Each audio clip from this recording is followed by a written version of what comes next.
If you have a toddler, this shift will literally make your life 100 times easier when it comes to tricky behaviors like hitting or anything similar. It's so simple, 5 to 10 minutes a day, and I promise within a few weeks, things will be different. So this Mom Amazing asked, my 14-month just started to learn how to hit. I say no, I block the hitting, but sometimes I can't set him down or remove this situation. How do I handle this? And this is exactly what I want you to know. If you are dealing with any tricky behavior like hitting, spitting, throwing stuff, running away from you, here is the piece that you are likely missing. Setting a boundary, staying really calm is key.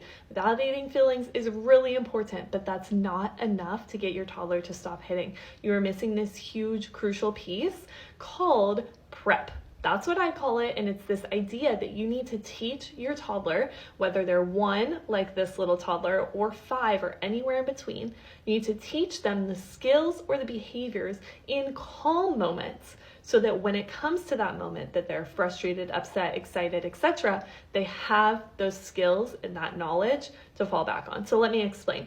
If your toddler is hitting when they're frustrated, it is not enough to, in the moment, say hey, take a deep breath when you're frustrated, or you can't hit.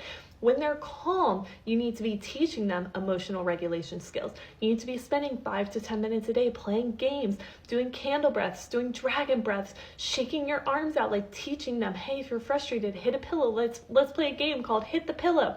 You have to teach those things when they're calm, so that they're starting to wire that into their brain. They're learning those skills. They're learning that emotional regulation. They're learning what else to do besides hit, so that in the moment, they're so dysregulated, they can access those skills or those games or those behaviors that you've taught them previously, right? I want you to think about it like this. If you wanted to run a marathon, you would not just show up to a marathon, chug an energy drink, and try and run, right? Maybe some people do that, but most of us would train. We would work out, we would eat well, we would run 2 miles, 5 miles, 10 miles consistently to build up that skill, that muscle memory, that ability, so that we could go run a marathon. It's like the most intense experience. So I want you to think about that with your toddlers. If they're having a behavior that they're doing again and again and again, you need to kind of train them. You need to let them practice. You need to build up those skills or those alternate behaviors in the calm moments. This prep piece in my framework that I teach in my Toddler Tantrums Guide, super in depth, so that in the heat of the moment, they know better what to do, right? Even if you have to remind them hey, remember, we don't hit. Are you frustrated? You can hit a pillow, or you can take a dragon breath. But they have practiced that before, so they can kind of switch gears really quickly.